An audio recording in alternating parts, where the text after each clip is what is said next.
Nossos filhos precisam ouvir o Evangelho. E como crerão naquele de quem nada ouviram? Romanos 10, verso 14. Durante o período em que eu estive na Escócia, eu participei de uma reunião para pastores, em que uma mulher ficou por toda a reunião sentada na galeria sozinha.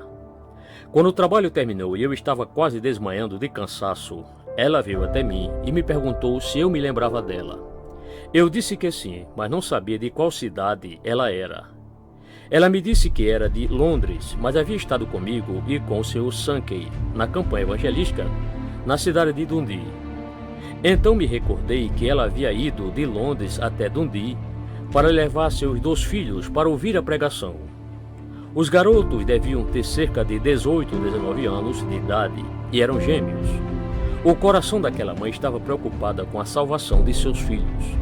Na última noite, na campanha de Dundee, seus filhos se renderam a Cristo e ela voltou para casa na manhã seguinte feliz por seus 2 filhos terem encontrado paz em Jesus.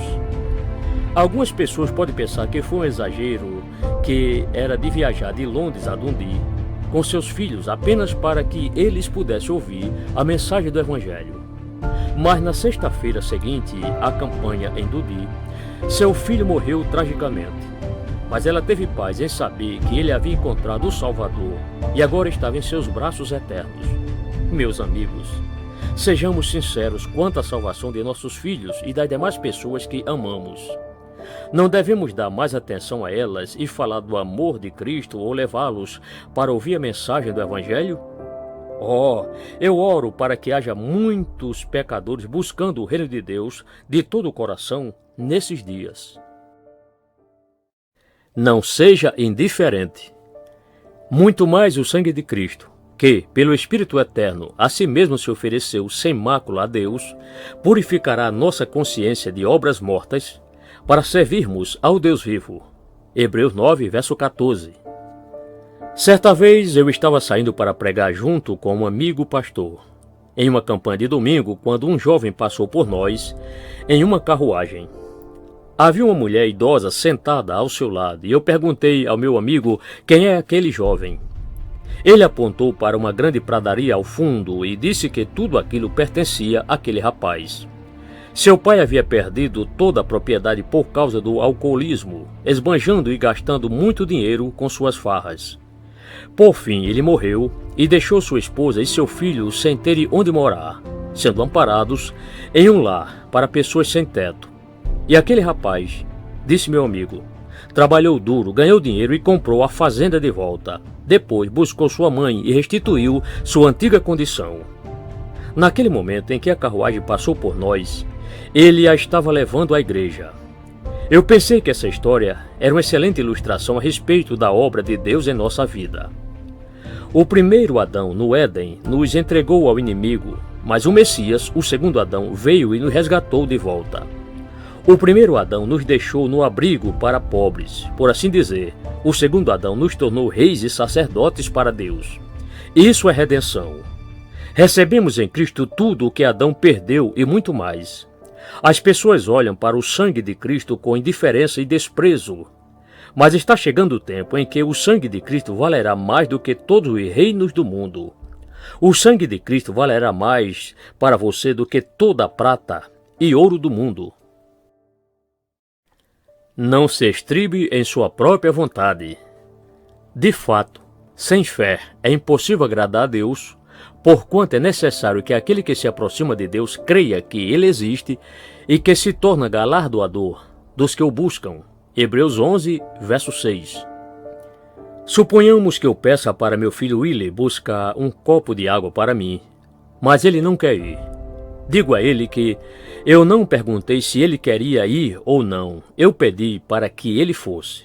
Mesmo assim, ele continua insistindo em não me obedecer. Mas, como sabe que gosto muito de uvas e ele mesmo gosta muito delas, ele vai buscar um lindo cacho de uvas. Ele volta todo feliz com as uvas e me diz para eu comê-las. Eu agradeço, mas pergunto pela água. O Willy então me questiona se as uvas não serviam no lugar da água, mas eu digo a ele que não, as uvas não podem substituir a água que eu pedi. Nossa discussão prossegue. Meu filho não está disposto a me trazer a água que eu pedi e quer que eu coma as uvas e me dê por satisfeito. Inconformado, ele vai e dessa vez me traz uma laranja. Ele a coloca diante de mim e me pergunta se eu não aceitaria a laranja no lugar da água. Novamente nós discutimos, mas dessa vez eu sou mais enérgico e o repreendo, dizendo que ele precisa me trazer a água, pois nada além disso me satisfará. Meus amigos, com Deus acontece a mesma coisa. Para agradá-lo, você deve primeiro obedecê-lo, e a primeira coisa que ele nos pede é para acreditarmos no Senhor Jesus Cristo. Deus nos deu um dom maravilhoso, que é seu próprio Filho. Se o rejeitarmos e nos recusarmos a segui-lo, você acha que qualquer outra coisa que possamos fazer pode agradá-lo? De forma alguma. Há um caminho para chegarmos a Deus, e esse caminho não passa pela nossa própria vontade. Revestimento de poder do alto. E, havendo dito isto, soprou sobre eles e disse-lhes: recebeu o Espírito Santo. João capítulo 20, verso 22. Permanecei, pois, na cidade, até que do alto sejais revestidos de poder. Lucas 24, verso 49. Quando Jesus soprou sobre os discípulos, eu não tenho dúvida de que eles receberam o que foi dito, mas não como quando eles foram habilitados para a obra do ministério em Atos 2. Se eles fossem como alguns cristãos do nosso tempo, teriam dito: Senhor, eu não tenho poder suficiente agora, pode me enviar. Algumas pessoas parecem pensar que estão perdendo tempo ao esperar pelo poder de Deus e assim saem para trabalhar, sem unção, sem nenhum poder. Mas depois que Jesus disse: recebeu o Espírito Santo e soprou sobre eles, ele disse para eles ficarem em Jerusalém até que fosse revestido de poder do alto. Leia o primeiro capítulo de Atos, versículo 8, que você encontrará a promessa de que eles receberiam poder quando o Espírito Santo fosse derramado sobre eles. Portanto, nós não vamos perder nada se permanecermos diante do Senhor até recebermos poder. Essa é a forma de realizar o verdadeiro trabalho cristão: esperar em Deus, até receber dele poder para dar testemunho do Evangelho. Então descobrimos que no dia de Pentecostes, 10 dias depois que Jesus Cristo foi glorificado, o Espírito Santo desceu poderosamente sobre os discípulos. Você acha que Pedro, Tiago e João e os demais não tinham certeza de que Jesus cumpriria o que prometeu? Eles nunca duvidaram disso.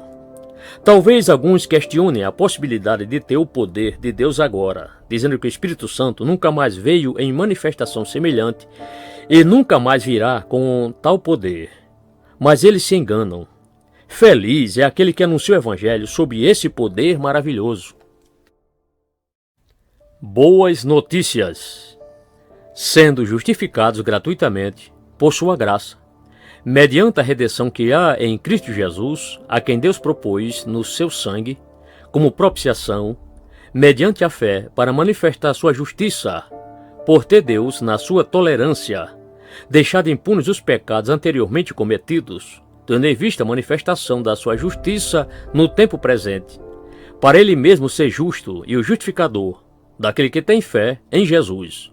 Romanos 3, versos 24 a 26. O que Deus faz, Ele o faz livremente, porque ama fazer. Marque estas palavras: mediante a redenção que há em Cristo Jesus.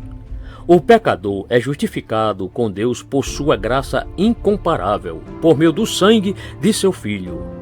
Justificado quer dizer como se nunca tivesse cometido pecado. Que coisa maravilhosa! Nenhum pecado pode ser apresentado contra ele. É como se a pessoa tivesse uma dívida com alguém e, quando fosse pagá-la, lhe disserem: não há nada para você pagar, está tudo quitado.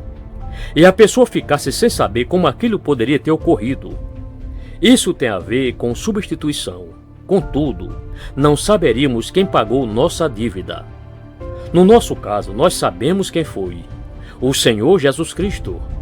Cristo foi levantado na cruz para nossa justificação. É muito melhor ser justificado do que perdoado. Suponhamos que eu tenha sido preso por roubar uma grande soma de dinheiro, fosse julgado e condenado. Mas suponhamos que o juiz tivesse misericórdia de mim e me perdoasse. Eu sairia da prisão, mas de cabeça baixa, pois ainda seria culpado pelo crime. Mas pensemos que eu fosse acusado de roubá-lo, mas isso não pudesse ser provado e eu fosse absolvido. Então eu estaria justificado, e isso faria toda a diferença para mim diante do mundo. É assim que Deus nos justifica, pelo sangue de seu Filho. Essas não são boas notícias?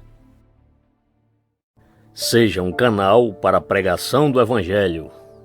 Isto vos tenho dito, estando ainda convosco. Mas o Consolador, o Espírito Santo, a quem o Pai enviará em meu nome, esse vos ensinará todas as coisas e vos fará lembrar de tudo o que vos tenho dito. João capítulo 14, versos 25 e 26. Se retivermos o Evangelho de Cristo e não o apresentarmos ao mundo, o Espírito Santo não terá a oportunidade de trabalhar através de nós. Quando Pedro se levantou no dia de Pentecostes e deu testemunho de que Cristo morreu pelo pecado do mundo, ressuscitou e subiu ao céu, o Espírito Santo desceu para dar testemunho da pessoa e da obra de Cristo. Se não fosse o Espírito Santo testemunhando a pregação dos fatos do Evangelho, você acha que a igreja teria sobrevivido durante estes séculos todos? Você acredita que a morte, ressurreição e ascensão de Cristo não teriam sido esquecidas se não fosse pelo fato de o Espírito Santo operar nela e através dela? Porque é muito claro que, quando João Batista apareceu no deserto, as pessoas já haviam se esquecido completamente do nascimento de Jesus Cristo. Apenas 30 anos depois, eles haviam esquecido a história dos pastores sobre os anjos, da cena maravilhosa que aconteceu no templo, quando o profeta e a profetisa estavam lá para testemunhar a chegada do Messias.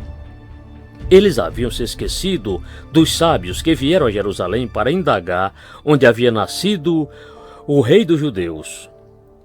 Essas histórias sobre seu nascimento pareciam ter desaparecido.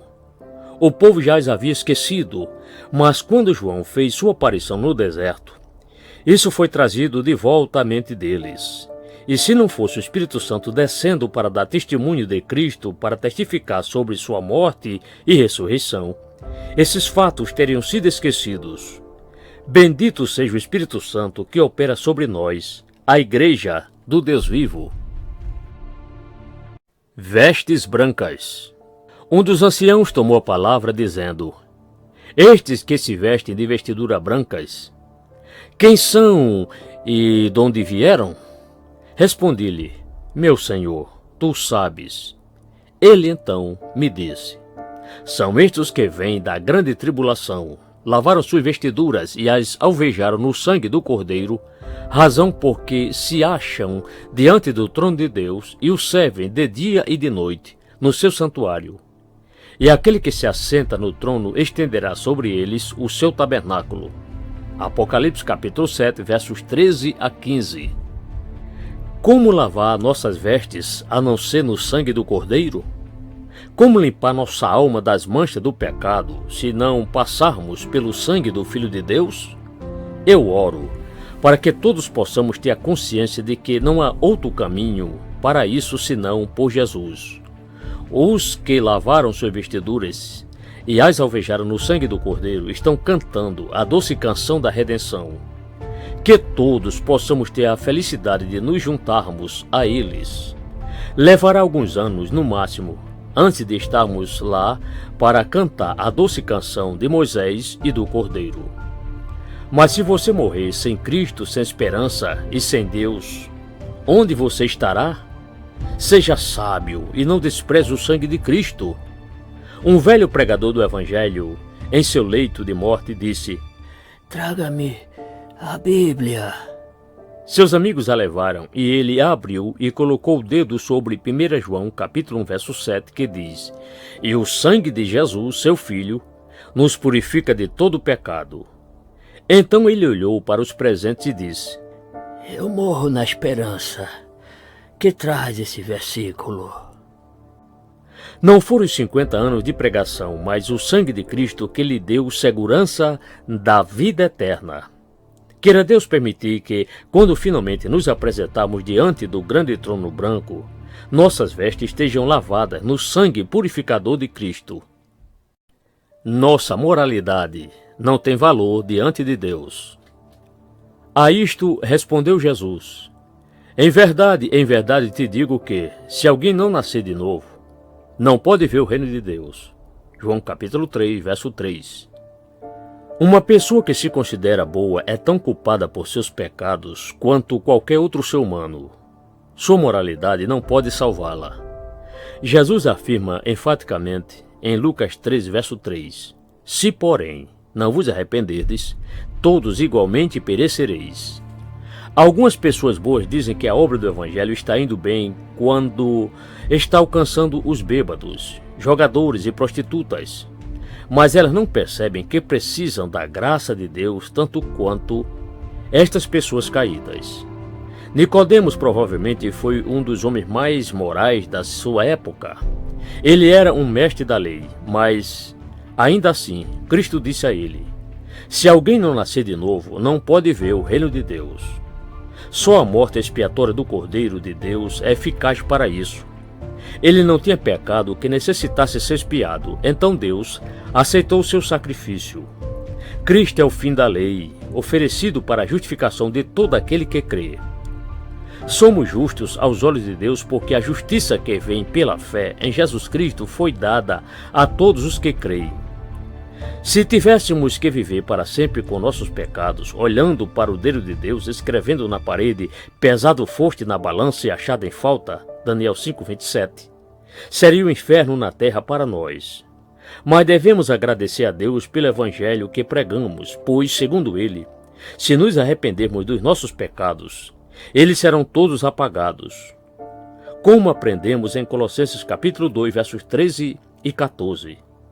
E a vós outros que estáveis mortos pelas vossas transgressões, e pela incircuncisão da vossa carne vos deu vida juntamente com ele, perdoando todos os nossos delitos, tendo cancelado o escrito de dívida que era contra nós, e que constava de ordenanças, o qual nos era prejudicial, removeu-o inteiramente, encravando-o na cruz. A alegria do crente. Alegrai-vos, não porque os espíritos se vos submetem, e sim porque o vosso nome está rolado nos céus. Lucas 10, verso 20. Um pai enlutado me perguntou outro dia se eu achava que seu bebê, que ele havia perdido, tinha ido para o céu. Eu só pude dizer a ele o que Davi disse quando perdeu o seu filho: poderei eu fazê-la voltar? Eu irei a ela, porém ela não voltará para mim. Segundo Samuel, capítulo 12, verso 23. Esse é um pensamento muito precioso para mim, e deve ser para vocês também, que perderam seus pequeninos. O Rei da Glória pode cuidar deles melhor do que nós. Se pudéssemos olhar para a cidade eterna, veríamos nosso pastor conduzindo-os pelos verdes pastos e pelas águas tranquilas. Ele cuidará de cada um desses cordeirinhos muito melhor do que sua querida mãe. E não é mais precioso para eles estarem para sempre com o Senhor do que nesta triste terra de sofrimento e pecado? Nossos queridos não estão perdidos, apenas se foram. Eles tiveram o desejo de partir e estar com Cristo, o que é incomparavelmente melhor. Filipenses 1, 23. Embora viver signifique viver para Cristo, segundo Paulo, estar com Ele é muito melhor. Na passagem de Lucas 10, verso 20, os discípulos de Jesus estavam pregando e tiveram um sucesso maravilhoso. Eles tinham um grande poder, expulsaram demônios, fizeram muitos milagres e voltaram muito entusiasmados. Como obreiro em um grande avivamento, eles disseram uns aos outros como tudo aquilo era glorioso. Mas Cristo disse para eles que não se alegrassem com aquilo, mas porque seus nomes estavam arrolados no céu. Que pensamento glorioso é esse? Nossos nomes estão escritos no céu. Podemos ter certeza disso. O glorioso trabalho cristão. É necessário que façamos as obras daquele que me enviou, enquanto é dia. A noite vem, quando ninguém pode trabalhar. João capítulo 9, verso 4. Ouvi falar de um cristão que não teve tanto sucesso em seu ministério quanto ele desejava. Por isso ele adoeceu e começou a desejar morrer. Certa noite, Ele sonhou que havia morrido e tinha sido carregado pelos anjos para a cidade eterna. De repente, ele percebeu que todos olhavam na mesma direção e viu alguém se aproximando. Era seu bendito Redentor. A carruagem veio até o local onde o homem estava e o Senhor o chamou para subir ao seu lado, enquanto eles continuaram a passear pelas ruas da gloriosa cidade. Em um certo momento, o Senhor pediu para ele olhar para baixo e dizer o que via. Parece que vejo a terra de onde vim, disse o homem. O Senhor acenou com a cabeça positivamente e perguntou o que mais ele podia ver. Vejo os homens como se estivessem vendados, caindo de um terrível precipício em um poço sem fundo. Novamente, o Senhor respondeu que ele estava certo, e então disse ao homem: você precisa resolver se você vai permanecer aqui e desfrutará de tudo o que eu preparei, ou se voltará para a terra e avisará as pessoas sobre seu destino, sobre mim e sobre o descanso que resta para o povo de Deus. O homem despertou de seu sonho e passou a desejar viver o máximo que pudesse, para falar às pessoas sobre o céu e sobre Cristo. Nós descansaremos em breve e teremos toda a eternidade para ficar na presença do Mestre. Assim que nosso trabalho for concluído, haverá uma voz nos chamando: suba até aqui. Então terá chegado nossa hora. Seja forte e corajoso. Sede fortes e corajosos. Não temais, nem vos atemorizeis diante deles, porque o Senhor, vosso Deus, é quem vai convosco. Não vos deixará, nem vos desamparará. Deuteronômio capítulo 31, verso 6. Quando Deus e o ser humano trabalham juntos, sempre há vitória. Somos parceiros de trabalho do Senhor. É o seu poder que torna eficazes todos os meios da graça. Conta-se que Frederick Douglass, o grande orador abolicionista, disse certa vez em um discurso triste, quando as coisas estavam muito difíceis para seu povo: o homem branco está contra nós, os governos estão contra nós, o espírito dessa época está contra nós. Não vejo esperança para as pessoas negras neste país. Estou cheio de tristeza. Nesse momento, uma senhora negra muito simples se levantou na plateia e disse: Senhor Frederick, por acaso Deus está morto? Meu amigo, faz diferença quando você conta com Deus. Muitos novos convertidos ficam frustrados e desanimados quando percebem a guerra espiritual na qual se envolveram. Eles começam a pensar que Deus o abandonou, que a fé cristã não é tudo o que eles pensavam ser. Mas eles devem considerar isso como um sinal encorajador. Assim que uma alma escapou de sua armadilha, o grande adversário toma medidas para enredá-la novamente. Ele usa todo o seu poder para recapturar sua presa perdida. Os ataques mais violentos são destinados aos inimigos mais fortes, e quanto mais violenta a batalha que o novo convertido é chamado a travar, mais segura é a evidência da obra do Espírito Santo em seu coração. Deus não o abandonará em sua hora de necessidade, assim como não abandonou seu povo outrora, quando era duramente pressionado por seus inimigos. Uma dádiva maravilhosa.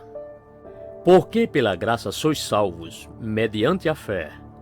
E isto não vem de vós, é dom de Deus, não de obras, para que ninguém se glorie. Algumas pessoas falam sobre tentar fazer as coisas melhor, pensando que isso pode fazê-los mais aceitáveis a Deus e que, assim, Ele pode ter misericórdia deles. Elas fazem isso em vez de permitir que Deus as salve à sua própria maneira. Desta forma, essas pessoas estão tentando se achegar a Deus por seu esforço próprio, e esse é o motivo pelo qual elas não conseguem.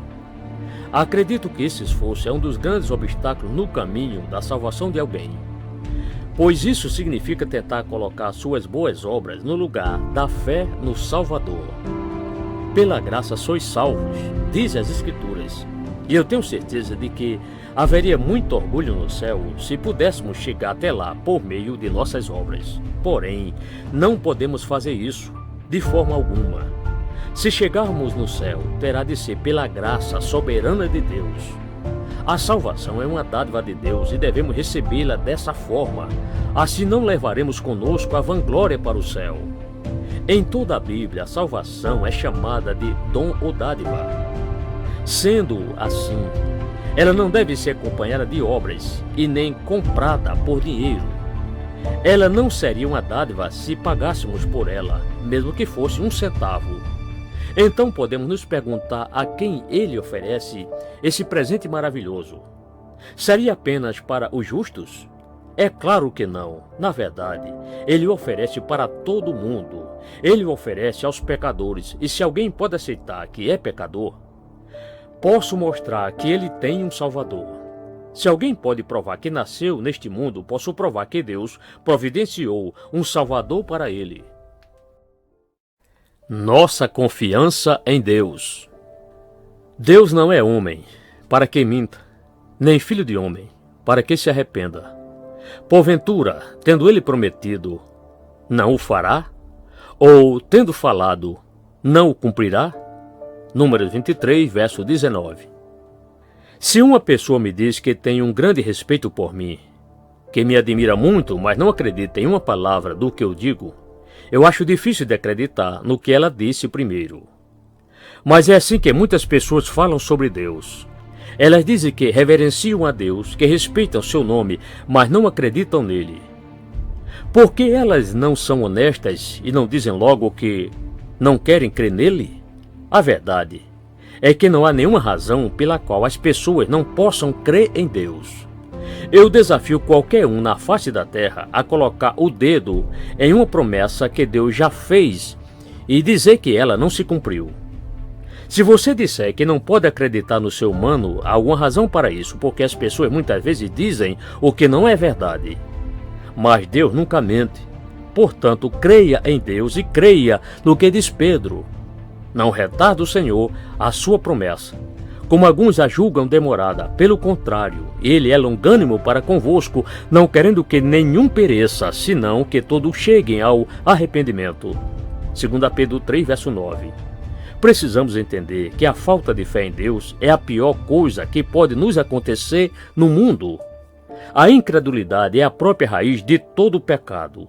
Seu fruto é ruim, porque tudo que vem dela não presta.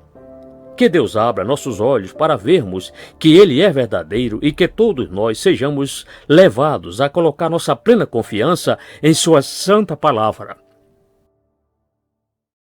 O papel das aflições em nossa vida. Estas coisas vos tenho dito para que tenhais paz em mim. No mundo, passais por aflições, mas tende bom ânimo. Eu venci o mundo. João capítulo 16, verso 33. Alguém pode se perguntar por que temos que passar por tantas aflições se Deus nos ama. Podemos não entender todos os caminhos de Deus, mas em breve entenderemos.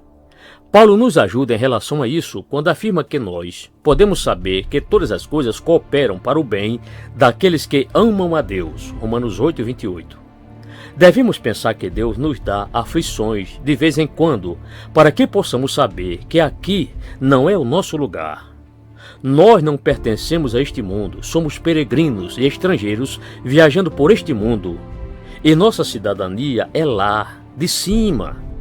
Se estivermos vivendo para Deus, nosso coração estará posto nas coisas do alto e não desta terra.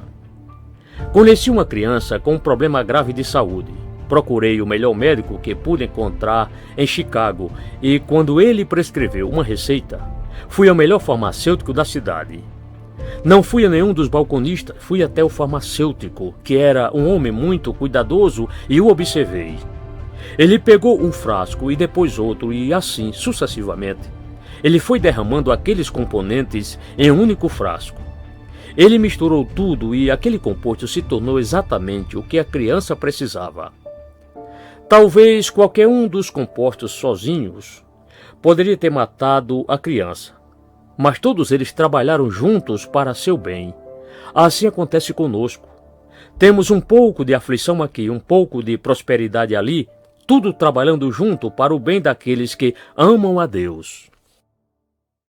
Somos eleitos por Deus. Por quê? Todo aquele que invocar o nome do Senhor será salvo. Romanos 10, verso 13. Tenho encontrado pessoas que me dizem que queriam receber a salvação, mas não sabem se são eleitas. Vejam, essa é uma questão muito séria e eu não quero dar nenhum som incerto sobre isso. Acredito que uma pessoa não convertida nada tem a ver com a doutrina da eleição. Depois de se tornarem filhos de Deus, podemos falar sobre como a eleição é uma doutrina, é doce e bela. Mas aqueles que não são filhos de Deus não têm nada a ver com isso. Você não gosta que ninguém leia as suas cartas, não é?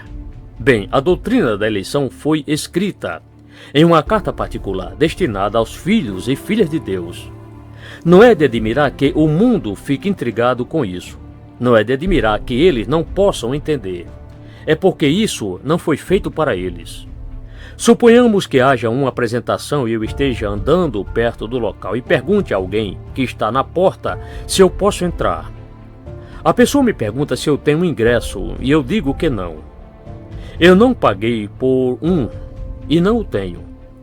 Então o porteiro me diz que, infelizmente, eu não posso assistir e fecha a porta. Eu vejo outro local onde há uma reunião reservada aos membros de um clube. Eu quero entrar. Mas alguém me diz que eu não pertenço à sociedade e não posso participar. Aquilo não é para mim. Agora pense que eu estou andando e vejo um aviso. Quem quiser, entre e participe. Essa mensagem é para mim. Qualquer um significa que não há discriminação. Então eu entro e participo alegremente. Veja, é assim que Deus coloca as coisas. Todos são convidados a vir a Cristo. O que você tem a ver com a palavra de Paulo sobre a eleição se você não tem nada a ver com Cristo? Nada, até que ele se torne um cristão. Corações endurecidos. Assim, pois, como diz o Espírito Santo, hoje, se ouvirdes a sua voz, não endureçais o vosso coração. Hebreus 3, versos 7 e 8. Havia um jovem que nunca havia sido contrariado no decorrer de sua vida. Ele estava constantemente em atrito com seu pai e, certo dia, o pai ficou muito irritado e o mandou embora. O garoto disse que jamais voltaria, a não ser que seu pai lhe pedisse para voltar. A mãe tentou impedir o conflito e escreveu para seu filho implorando para que ele voltasse para casa, mas ele disse que jamais voltaria, a menos que o pai lhe pedisse. Ela tentou conversar com o marido para que se reconciliasse com seu filho, mas ele disse que jamais o faria. Por muitos anos, aquela mãe tentou aproximá-los, pois o garoto era o único filho, mas ela nunca conseguiu. Quando ela estava prestes a morrer, fez seu último pedido ao marido, dizendo que desejava ver ambos reconciliados. Embora resistido muito, o homem mandou chamar seu filho. Quando ele chegou, a mãe os viu, segurou suas mãos juntas para que a reconciliação ocorresse. Mas eles não queriam. Ambos se mantiveram duros até que ela faleceu diante deles. Quando eles perceberam sua morte, o coração dele foi quebrantado. Eles se abraçaram e se perdoaram. Algumas pessoas acham que podem fazer algo para promover a reconciliação, porém Deus já está se reconciliando conosco. Não há nada a fazer a não ser acreditar nessa verdade. Deus não está zangado conosco, pelo contrário, Ele enviou Cristo ao mundo para que morresse a fim de reconciliar o mundo. Se você deseja o amor de Deus em seu coração, tudo o que precisa fazer é abrir a porta e deixá-lo entrar. Sua luz entrará em seu coração como o sol brilha em um quarto escuro. Que Ele tenha plena posse de seu coração. Devemos crer nas boas novas. E disse-lhes: Ide por todo o mundo e pregai o evangelho a toda criatura. Marcos 16, verso 15. Quando Jesus disse: Ide por todo o mundo, essas não foram as palavras de um profeta, pois ele era mais do que isso. Não foram palavras de um homem comum, e sim as palavras do Deus que se fez humano. Cristo enfrentou o mundo e o venceu. Ele o colocou sob seus pés. Ele triunfou sobre o mundo, encontrou Satanás e o conquistou. Enfrentou a cruz e a conquistou. Enfrentou a morte e a conquistou. Ele desceu ao túmulo e tomou sua vitória. O sepulcro ficou para trás dele, vazio. Ele é o capitão da nossa salvação, que enviou seus soldados com a ordem expressa. Em torno dele estava reunido aquele punhado de homens que estiveram com ele durante seus 3 anos de ministério. Podemos imaginar lágrimas descendo por suas faces, quando ele disse que os deixaria. Por 3 anos, que passaram rapidamente, eles estiveram em sua companhia e o seguiram, mas agora seu trabalho na terra estava concluído e ele devia subir ao alto e continuar a gloriosa obra que havia começado aqui na terra. Aos olhos do mundo, aqueles homens que Jesus tinha ao seu redor eram fracos e desprezíveis. Eram pescadores iletrados da Galileia. Quase todos eles, mas mesmo assim, ele os enviou como cordeiros entre lobos. A palavra evangelho significa boas novas. Deus não está imputando aos homens suas transgressões, mas procura perdoá-los, trazendo boas novas de grande alegria. Basta nos acreditarmos nele hoje e seremos salvos. Seu nome no livro da vida. O vencedor será assim vestido de vestiduras brancas, e de modo nenhum apagarei o seu nome do livro da vida. Pelo contrário, confessarei o seu nome diante de meu Pai e diante dos seus anjos. Quem tem ouvidos, ouça o que o Espírito diz às igrejas. Apocalipse capítulo 3, versos 5 a 6. Um soldado, ferido durante a Guerra Civil Americana, estava morrendo em sua cama. De repente, o silêncio mortal da sala foi quebrado pelo grito que irrompeu dos lábios do moribundo. Aqui! Aqui! Seus amigos correram para o quarto e perguntaram o que ele queria. Ouçam! Disse ele. Eles estão chamando meu nome no céu e eu estou respondendo. Em alguns momentos, mais uma vez, ele sussurrou. Aqui! E passou à presença do rei.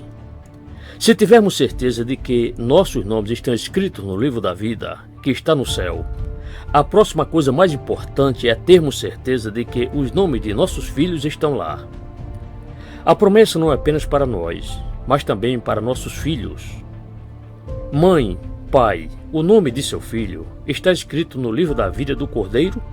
Não é melhor que os nomes de seus filhos estejam escritos lá do que você assegurar para eles grandes posses neste mundo tenebroso? Oh, eu tenho pena do filho que nunca teve interesse pela vida após a morte. Mas tenho mais pena ainda da mãe e do pai que nunca falaram do descanso que ainda resta para o povo de Deus.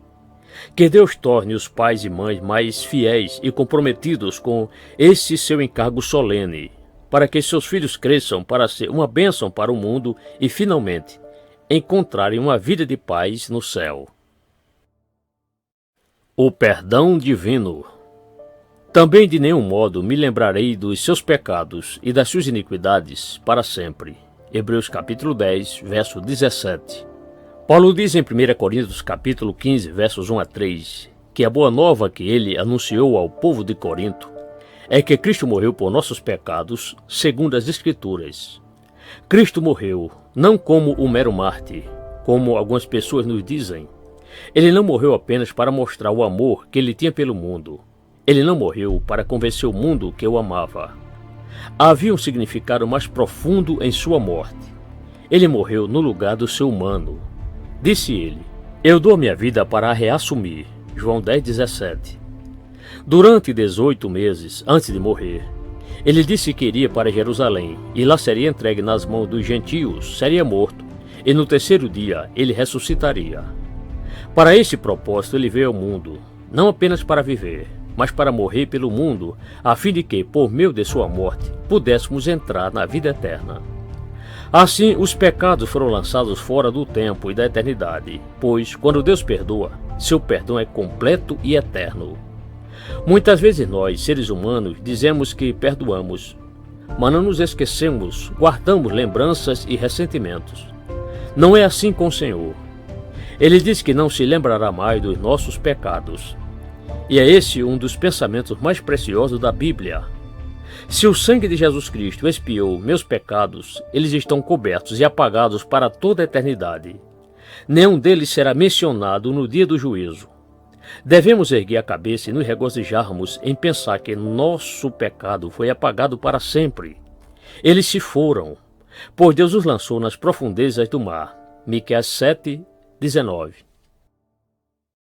Grande e infinito amor.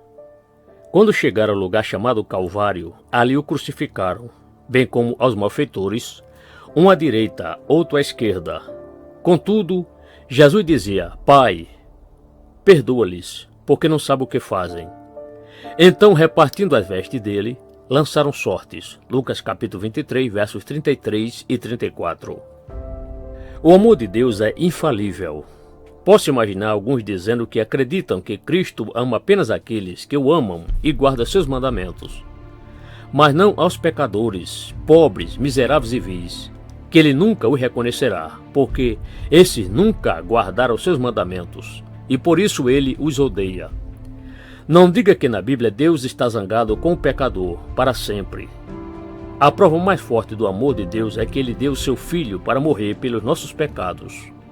A cruz dá testemunho do amor de Deus por este mundo. O Calvário é a maior expressão de amor que este mundo já viu. Paulo orou para que os cristãos de Éfeso reconhecessem a altura, a profundidade, o comprimento e a largura do amor de Deus. A altura atinge o próprio céu, a profundidade chega ao fundo deste mundo perdido, o comprimento e largura chegam até os confins da terra.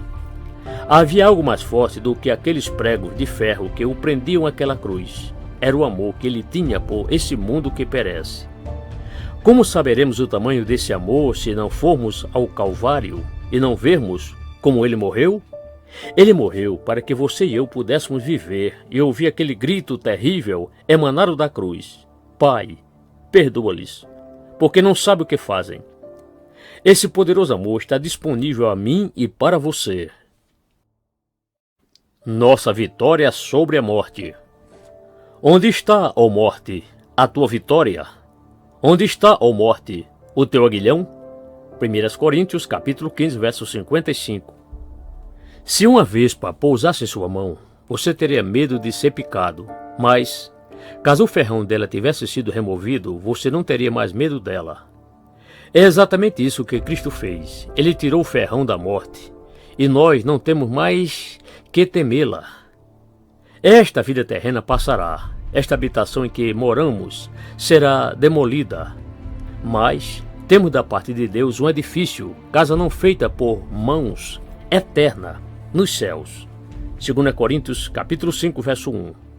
O túmulo receberá nosso corpo, mas temos uma nova vida duradoura, escondida em Deus.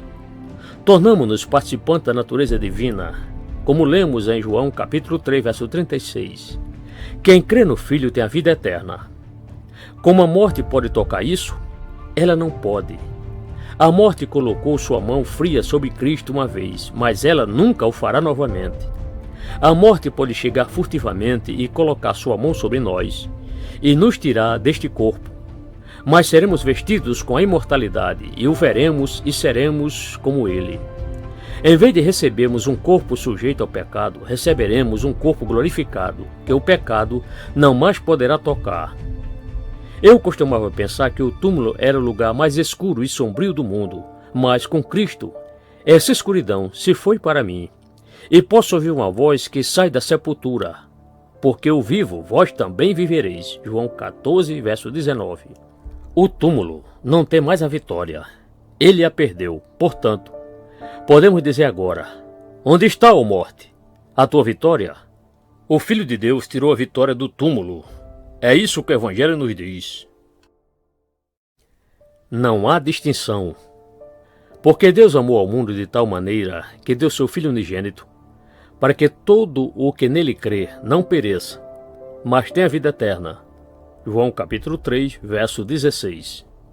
Imaginemos o seguinte diálogo entre Pedro e Jesus após a ressurreição: Senhor, não é possível que o Senhor queira que voltemos a Jerusalém para pregar o Evangelho àqueles que mataram o Senhor. Eles não vão acreditar. Sim, Pedro. É isso mesmo que eu quero, que vocês fiquem em Jerusalém até que o poder venha sobre vocês. Então vocês pregarão aos pecadores de Jerusalém, mesmo que eles não creiam. Vocês devem pregar, pois essa é sua tarefa. O que, Senhor? Pregar o evangelho àquele homem que cravou os pregos em suas mãos e pés? Sim. Vão até ele e digam que eu o perdoo, que eu o amo com amor eterno. Ele darei um lugar no meu reino se ele crê em mim. Vão até o homem que cravou aquela lança em meu lado e digam que há um lugar em meu coração para ele. Digam que não há nada além de amor por ele em meu coração e que, se ele crê em mim, terá um lugar em meu reino. Vão até aquele homem que colocou a coroa de espinhos em minha cabeça e digam a ele que, se ele crê em mim, eu colocarei uma coroa em sua cabeça e não haverá nenhum espinho nela.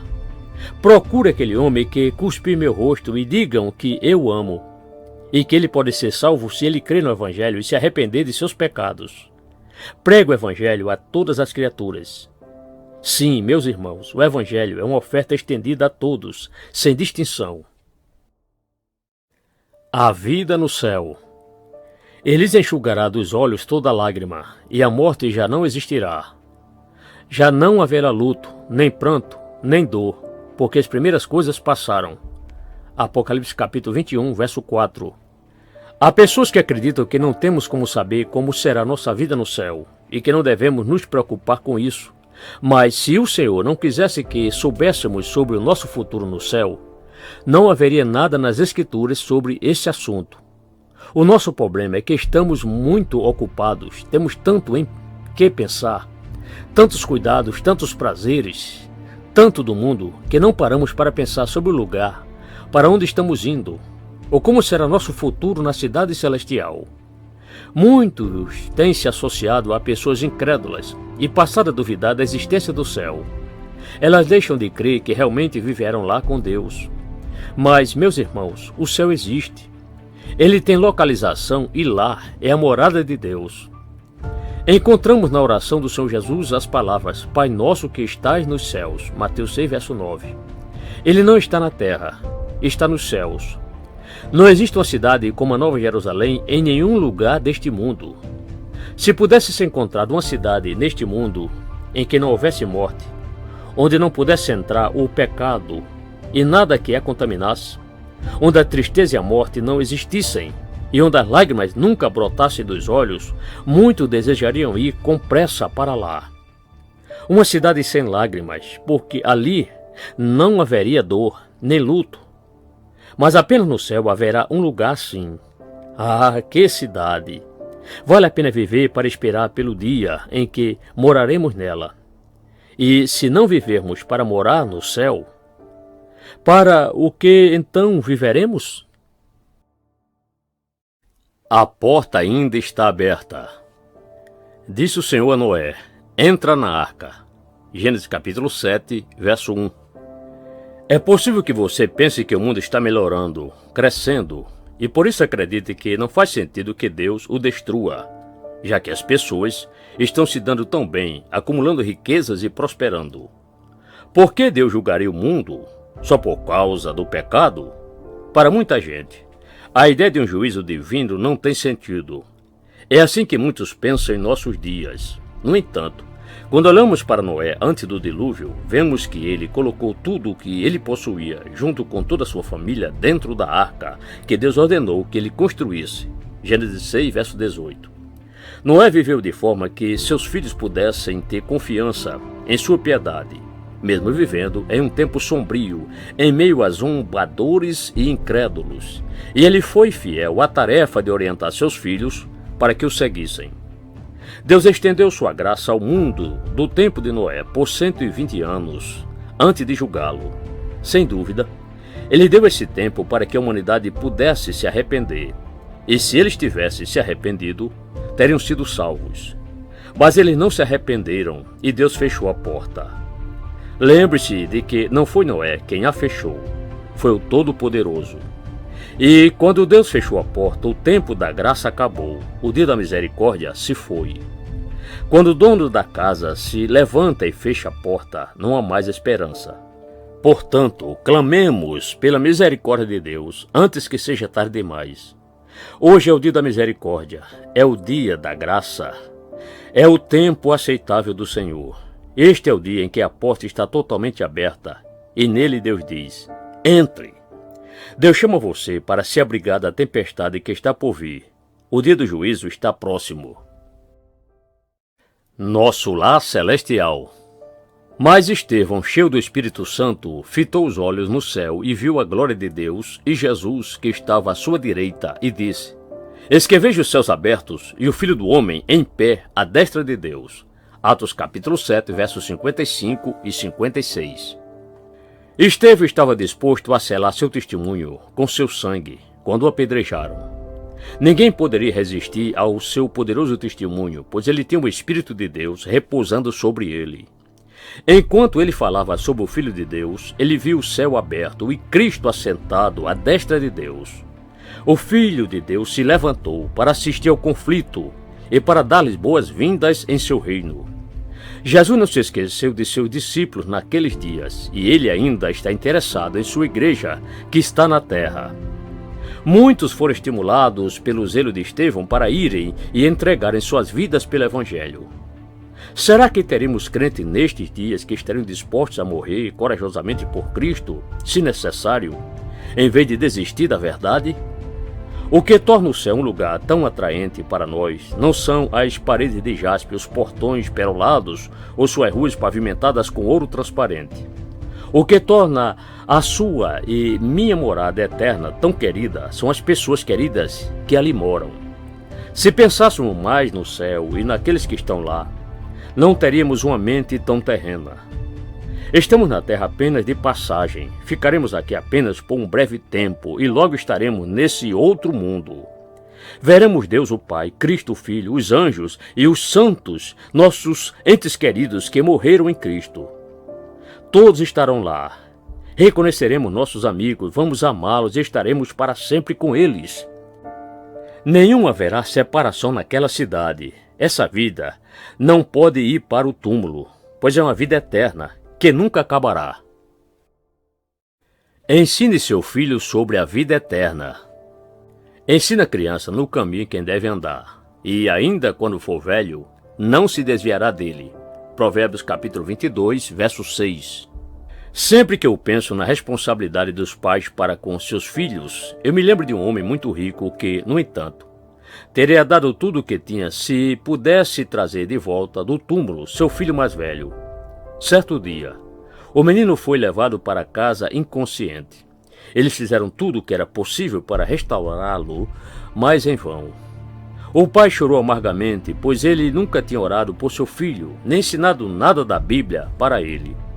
Seu filho era um estranho para Deus, e em pouco tempo ele passou para a eternidade sem salvação. Oh, Pai, que me escutas! Se o seu filho estivesse morrendo e o chamasse para orar, você poderia levar o seu coração oprimido ao céu e antes que este mundo mal tenha tomado os seus macios preciosos tesouros como presa, você poderia conduzir seus queridos a Cristo? Mães e pais, os pequenos podem começar a entender o Evangelho bem cedo. Seja sincero com eles agora.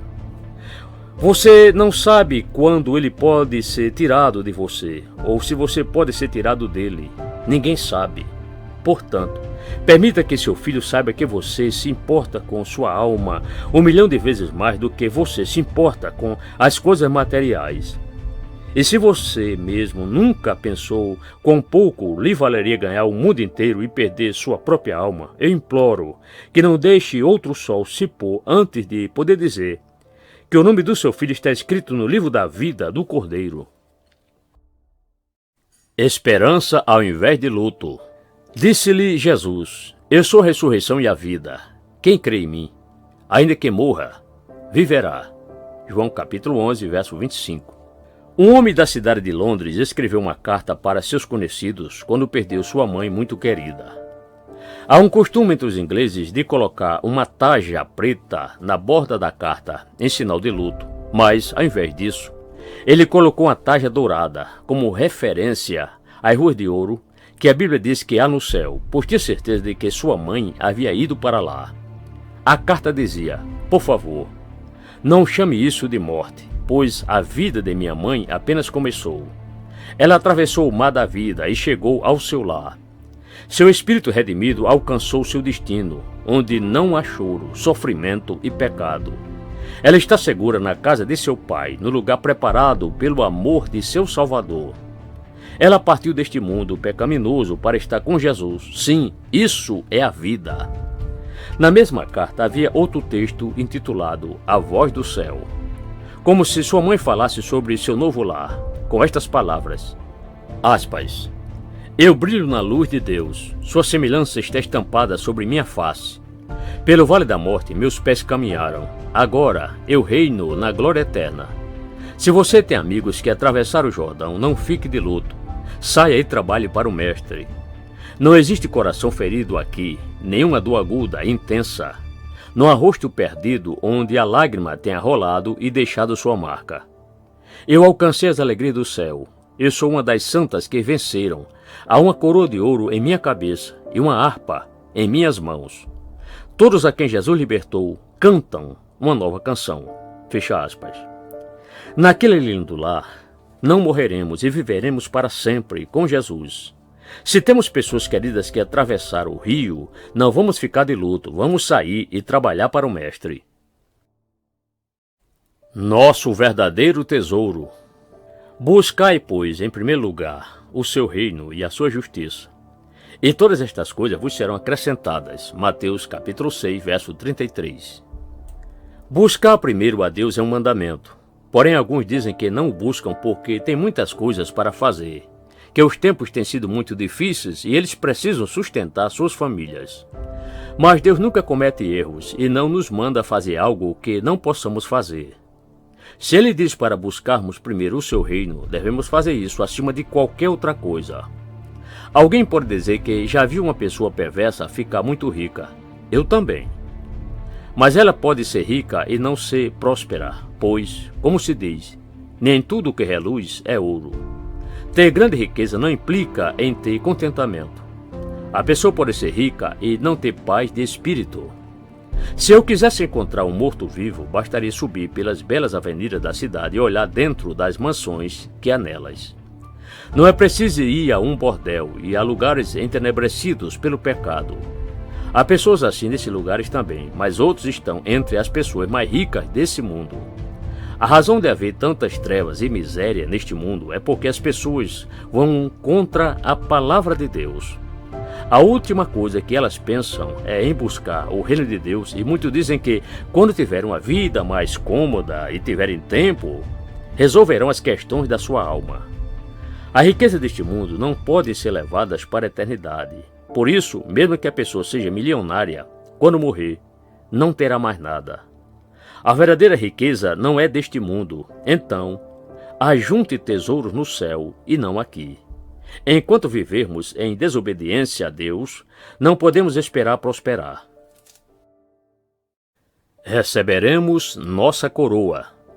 Por isso, não desanimamos, pelo contrário, mesmo que o nosso homem exterior se corrompa, contudo, o nosso homem interior se renova de dia em dia, porque a nossa leve e momentânea tribulação produz para nós eterno peso de glória, acima de toda comparação, não atentando nós nas coisas que se veem, mas nas que se não veem, porque as que se veem são temporais, e as que se não veem são eternas. 2 Coríntios capítulo 4, verso 16 a 18. Há algo sobre o céu que todos os cristãos devem saber e esperar. Lá, nós receberemos nossa coroa. Há uma coroa preparada para cada um dos filhos e filhas de Deus. Ele nos prometeu isso. Então, vamos aprender algo sobre isso na vida de Paulo. Pelo que Paulo lutou? Por sua salvação? 10.000 vezes não. Isso ele recebeu na cruz. Isso foi decidido na cruz do Calvário. Paulo lutou por uma coroa. Há muitos que entrarão no céu, mas não terão a coroa. Serão cristãos sem coroa. Satanás nunca conseguiu tirar isso de Paulo. Ele manteve seus olhos fixos em Cristo e agora ele usa a sua coroa. Se alguém perguntasse por que ele era tão desesperadamente sério, ele responderia que era por causa da sua coroa. Muitos quiseram matá-lo. Os judeus falavam todo tipo de coisas contra ele, mas nada o comoveu. Nada pôde demovê-lo do propósito de receber sua coroa. Paulo recebeu 39 açoites 4 vezes. Ele foi espancado. Ainda seria espancado mais uma vez. Você acha que ele se importava com aquelas cicatrizes? Ele chamava tudo aquilo de leve e momentânea tribulação. 2 Coríntios 4:17. Mas nós, se recebêssemos um pequeno golpe, que choradeira seria? Não sei quantos volumes de livros escreveríamos sobre isso. Seríamos considerados mártires. No entanto, Paulo chama de leve e momentânea tribulação. O perigo de uma falsa esperança. E todo aquele que ouve estas minhas palavras e não as pratica será comparado a um homem insensato, que edificou a sua casa sobre a areia. Mateus capítulo 7, verso 26. Às vezes, encontramos pessoas que não têm nenhuma esperança quanto a esta vida e quanto à vida eterna.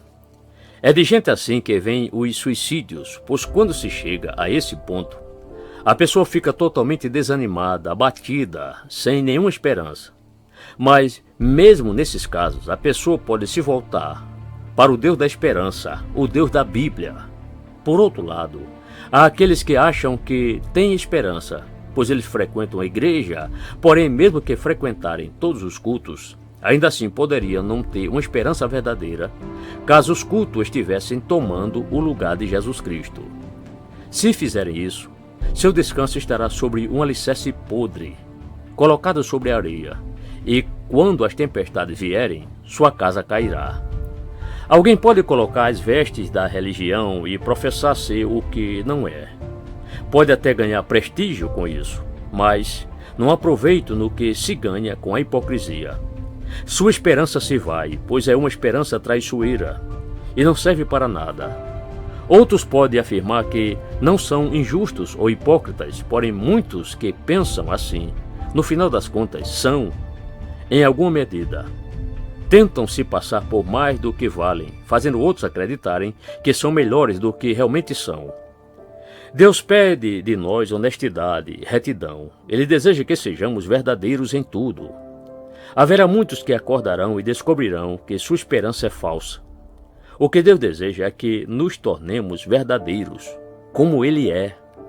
Precisamos ser honestos conosco mesmos e pedir a Deus para que Ele nos mostre se estamos construindo sobre a rocha ou se nossa casa está sobre a areia. Nossa bendita esperança. Porquanto o Senhor mesmo, dada a sua palavra de ordem, ouvida a voz do arcanjo e ressoada a trombeta de Deus, descerá dos céus, e os mortos em Cristo ressuscitarão primeiro. Depois nós, os vivos, os que ficarmos, seremos arrebatados juntamente com eles entre nuvens, para o encontro do Senhor nos ares, e assim estaremos para sempre com o Senhor. 1 Tessalonicenses capítulo 4, versos 16 e 17. A palavra esperança nas Escrituras quase sempre é usada em relação à ressurreição ou à volta de nosso Senhor e Mestre. Essa é nossa bendita esperança, uma firme e segura esperança. Devemos saber que pertencemos a Deus, que passamos da morte para a vida. Devemos confiar no fato que aguardamos o tempo em que nossos corpos serão ressuscitados incorruptíveis, e aquilo que foi semeado em fraqueza será levantado com poder. Estamos vivendo na gloriosa esperança de que, quando os mortos forem levantados, nossos entes queridos, que estão sepultados, virão com o Senhor do céu ao nosso encontro. Sabemos que somos bem-aventurados, pois temos o Deus de Jacó como nosso auxílio. Por isso, colocamos nossa esperança nele, como lemos em Salmo 146, verso 5. Não a colocamos em nossa própria força ou em alguma igreja. Não é porque lemos a Bíblia ou porque fazemos orações. Nossa expectativa e esperança estão em Deus. Ninguém se decepciona quando coloca sua esperança em Deus, pois Ele cumpre sua palavra. Uma esperança bem fundamentada é algo precioso, seja na pobreza, na doença ou na hora da morte. E quando tivermos que sepultar alguém que amamos, teremos esperança de vê-lo novamente. É para isso que serve nossa bendita esperança. Poder e autoridade para pregar. Pois também Cristo morreu, uma única vez, pelos pecados, o justo pelos injustos, para conduzir-vos a Deus. Morto, sim, na carne, mas vivificado no Espírito. 1 Pedro, capítulo 3, verso 18. Neste texto, vemos que Cristo foi levantado da sepultura por este mesmo Espírito, e o poder exercido para ressuscitar o corpo de Cristo deve ressuscitar nossas almas mortas e vivificá-las. Nenhum outro poder na terra pode vivificar uma alma morta, mas o mesmo poder que ressuscitou o corpo de Jesus Cristo do sepulcro pode fazê-lo. Se queremos esse poder para vivificar as pessoas que estão mortas no pecado, devemos olhar para Deus e não para o homem. Se olharmos apenas para os pastores e olharmos apenas para os discípulos de Cristo para fazermos esta obra, ficaremos desapontados. Mas se olharmos para o Espírito de Deus e esperarmos que venha dele e somente dele o poder, então honraremos o Espírito e o Espírito fará sua obra através de nós. Eu acredito que há muitos cristãos que desejam ser mais eficientes no serviço do Senhor. Por isso estou abordando esse assunto, para que vocês possam saber de quem devem esperar o poder. Em Mateus 28:19, Cristo convocou seus apóstolos para pregar o Evangelho. Ele ia deixá-los, pois sua obra na terra estava terminada e ele estava quase pronto para tomar seu lugar à destra de Deus. Ele disse a eles que toda a autoridade lhe havia sido dada no céu e na terra.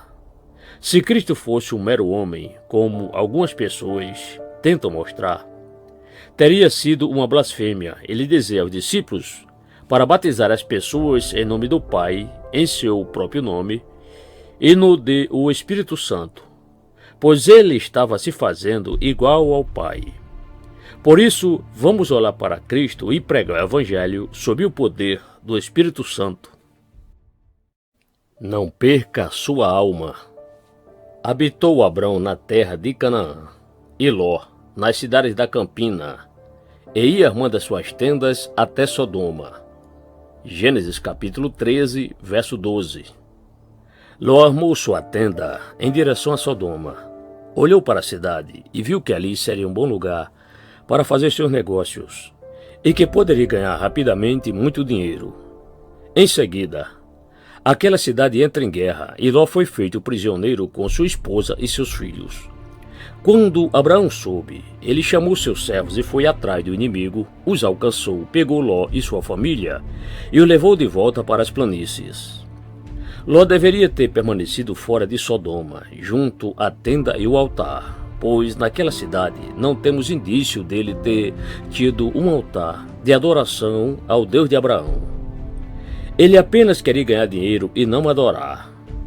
Mas Ló escolheu voltar e recuperar as propriedades e recursos que havia perdido. Quando alguém arma sua tenda em direção a Sodoma e começa a contemplar a cidade, em breve se estabelecerá lá. Muitas pessoas valorizam seus negócios acima de sua família e pensam em enriquecer a qualquer custo. Deixam a ruína vir sobre a sua família, pensando apenas em acumular riquezas enquanto podem.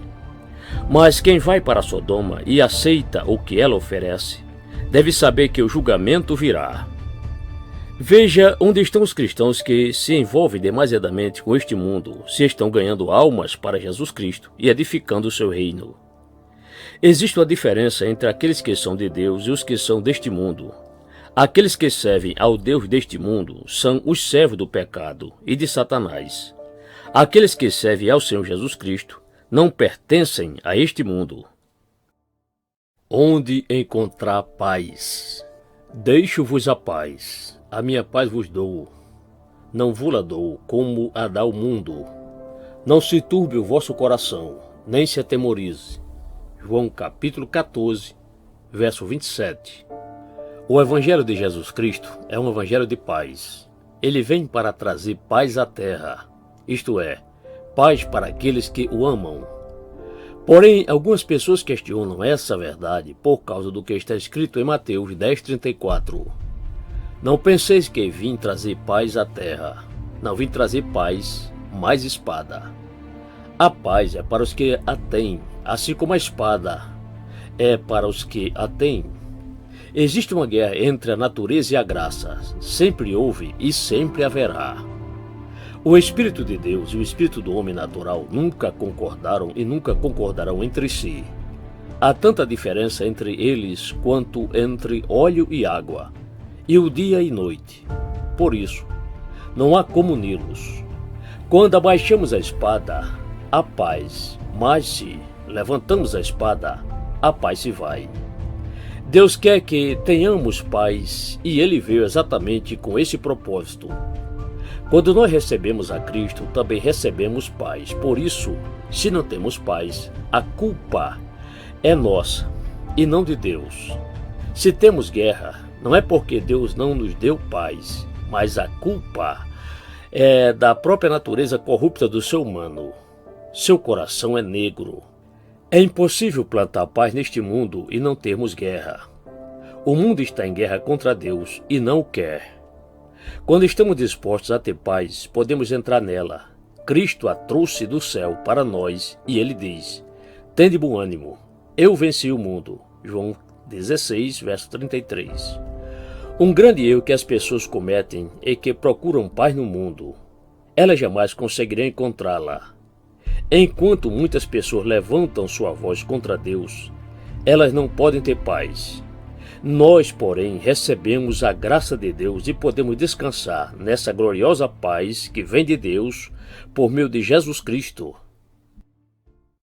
A garantia da salvação. Dando graças ao Pai, que vos fez idôneos à parte que vos cabe da herança dos santos na luz.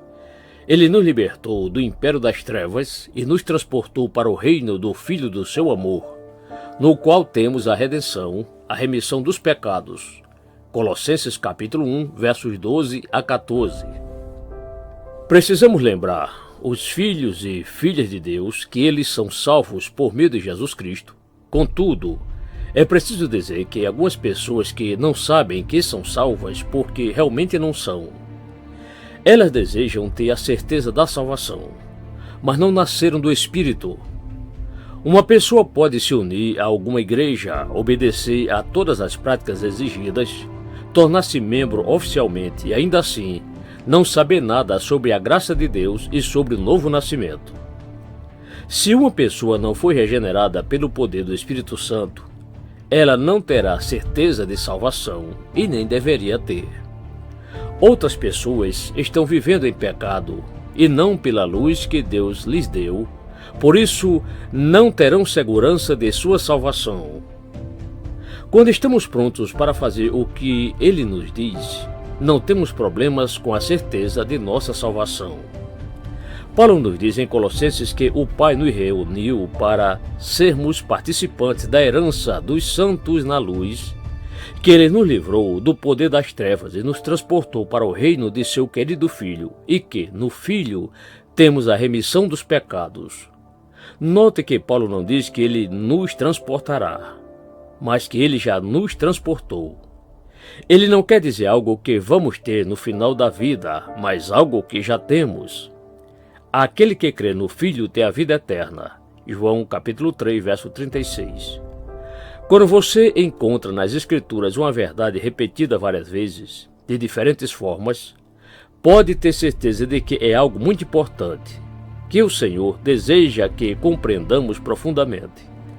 Não precisamos ter dúvidas a respeito da vida eterna, porque, olhando para a Bíblia, vemos diversas afirmações que mostram que nós a possuímos. Graça para amar nossos inimigos. Eu, porém, vos digo, amai os vossos inimigos e orai pelos que vos perseguem. Mateus capítulo 5, verso 44. Amar alguém que nos calunia, amar alguém que destruiria nossa reputação, amar alguém que arruinaria nossa vida caso tivesse oportunidade, requer algo além do amor natural. Não podemos fazer isso por nós mesmos, pois está além das nossas forças. Se pregarmos ao mundo, dizendo para as pessoas amarem seus inimigos, com certeza as pessoas dirão que entendem bem o que queremos dizer, Mas mesmo assim, não podem fazê-lo e continuarão odiando os seus inimigos. Se alguém tivesse vindo até nós antes de nascermos de Deus e dito que deveríamos amar nossos inimigos e orar por aqueles que nos perseguem, seria o mesmo que falar com o vento. Não daríamos a mínima atenção, pois não acreditaríamos que isso fosse possível. Mas quando nascemos de Deus, temos um novo princípio plantado em nós, que é o poder de amar nossos inimigos. O primeiro impulso que alguém que nasce de novo recebe é o de amar incondicionalmente. Quando nos convertemos, passamos a amar todas as pessoas na face da terra. Toda amargura é removida do nosso coração e assim podemos amar. Veja, amar quem nos ama ou alguém que é adorável não requer graça nenhuma e qualquer ser humano pode fazê-lo. Mas amar aqueles que não se importam conosco requer o amor de Deus em nosso coração.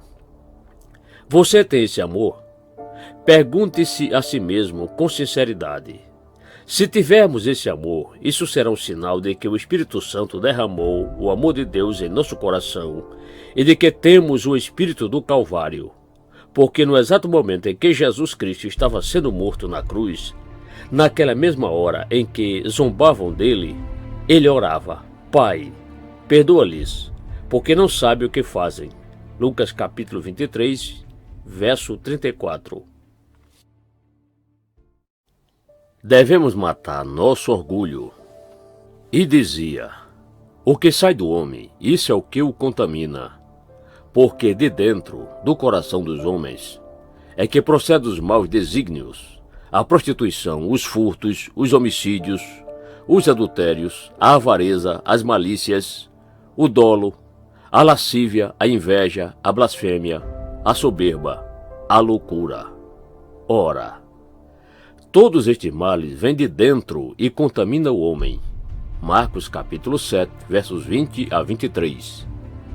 O orgulho é um daqueles pecados que a Bíblia condena fortemente, mas que o mundo dificilmente considera assim. Provérbios capítulo 16, verso 5 nos alerta que abominável é ao Senhor todo arrogante de coração. É evidente que não ficará impune. Cristo incluiu o orgulho entre as coisas mais que, procedendo do coração do homem, o contaminam. Marcos 7, 22. As pessoas acham que apenas as pessoas ricas são orgulhosas. Mas desça pelas ruas escuras e sujas dessa cidade e você descobrirá que alguns dos mais miseráveis moradores de lá são tão orgulhosos quanto muitos que vivem em mansões. O orgulho é um problema do coração humano. Por isso, todos temos que esmagá-lo, pois ele é nosso inimigo. Você pode se orgulhar de sua beleza, mas que depois de alguns dias na cova, seu corpo mortal estará sendo comido por vermes. Não há nada do que se orgulhar, não é? Você não pode cruzar os braços e dizer: Senhor, tire isso de mim. Vá você mesmo e o enfrente. Mate seu orgulho, cultivando a humildade, como Paulo nos ensina. Revesti-vos, pois, como eleitos de Deus, santos e amados, de eternos afetos de misericórdia, de bondade, de humildade, de mansidão, de longanimidade. Colossenses capítulo 3, verso 12. E Pedro também nos ensina: cingi-vos todos de humildade, porque Deus resiste aos soberbos, contudo, aos humildes concede a sua graça. 1 Pedro capítulo 5, verso 5. Viva em plena paz. Reconcilia-te, pois, com ele e tem paz, e assim te sobrevirá o bem. Jó capítulo 22, verso 21. Precisamos estar atentos a alguns inimigos da paz. Um deles é o pecado. Todo pecado é inimigo da paz. Por isso, os ímpios não têm paz. Precisamos nos aproximar de Deus, pois Ele é o autor da paz. Devemos nos alimentar da bendita palavra de Deus e descobrir o que Ele quer de nós. Devemos praticar justiça. A justiça vem antes da paz. Sem uma vida correta não poderemos ter paz. Mas devemos saber que Ele quer que cada um de seus filhos a tenha. Isaías capítulo 26, verso 3 diz: Tu, Senhor, conservarás em perfeita paz aquele cujo propósito é firme, porque ele confia em ti. Mas, infelizmente, a maneira que esse texto tem sido lido por muitos crentes é: Tu, Senhor, conservarás em perfeita paz aquele cujo propósito é firme em si mesmo. Muitas pessoas estão o tempo todo tentando entrar na paz de Deus sem levar em conta as condições necessárias para isso. Perto do fim da Guerra Civil Americana, um soldado desertor fugiu para a floresta, se escondeu e ficou vivendo ali por algum tempo. Mas chegou um tempo em que ele precisava conseguir comida ou morreria. Ele viu um homem cavalgando e disse que aquele homem que, se ele não ajudasse, ele o mataria. O homem perguntou qual era o problema dele e ele explicou que era um desertor, que estava fugindo e com muita fome. Então, admirado, o viajante perguntou se ele não sabia que a guerra havia acabado e que a paz havia sido declarada. Vejam só, a paz havia sido declarada, mas ele não havia entrado nela. Tudo o que ele precisava fazer era entrar. Ah, pobre homem! Tudo o que ele precisava fazer era entrar na paz. Graças a Deus, a paz foi declarada para nós. Jesus Cristo trouxe a paz e tudo o que temos que fazer é entrar nela. Somos justificados de todo o pecado. Se confessarmos os nossos pecados, Ele é fiel e justo para nos perdoar os pecados e nos purificar de toda injustiça. 1 João capítulo 1, verso 9. Existem dois reinos neste mundo e todos pertencemos a um ou ao outro. Ou somos salvos ou não somos salvos. Cristo morreu por nós e não nos condenará. Deus nos justificou. Por isso, como lemos em Romanos capítulo 8, verso 33, quem tentará acusação contra os eleitos de Deus? Satanás pode apresentar suas acusações. Deixe-o trazer à tona nossa vida inteira. Não tema. Se Deus nos perdoou, então suas acusações não devem nos importar. Não seremos condenados porque Deus nos justificou. Todos os nossos pecados foram apagados e não temos nada a temer. Talvez o fato de pecarmos depois de termos nos convertido esteja nos incomodando. Nesse caso, precisamos entender que Deus tomou providência para o pecado do crente. Pois se Ele não o tivesse feito, todos nós estaríamos perdidos. Quem não pecou desde que se converteu? Nesse caso, o Senhor deseja que façamos algo, que confessemos os nossos pecados. As palavras de 1 João capítulo 1, verso 9 é para os crentes. Alguns de nós ficamos desanimados quando pecamos, mas a diferença entre um cristão e um ímpio é que o cristão confessa os seus pecados. O verdadeiro crente irá ao Senhor Jesus e confessará, contará tudo a Ele.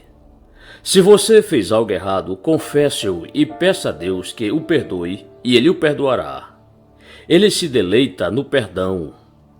Porém, é muito desonroso para nós ficar carregando os mesmos pecados que já foram postos na cruz. Entristecemos a Deus se continuamente trazemos à tona os mesmos pecados e pedimos que Ele os perdoe novamente. Satanás pode tentar trazer de volta, mas o sangue de Jesus Cristo, seu Filho, nos purifica de todo o pecado. Exercite sua confiança. Não temas, porque eu sou contigo. Não te assombres, porque eu sou o teu Deus. Eu te fortaleço e te ajudo e te sustento com a minha destra fiel. Isaías capítulo 41, verso 10. Se as pessoas se alimentassem mais das promessas de Deus, não teríamos tantos cristãos desanimados. É para isso que servem suas promessas.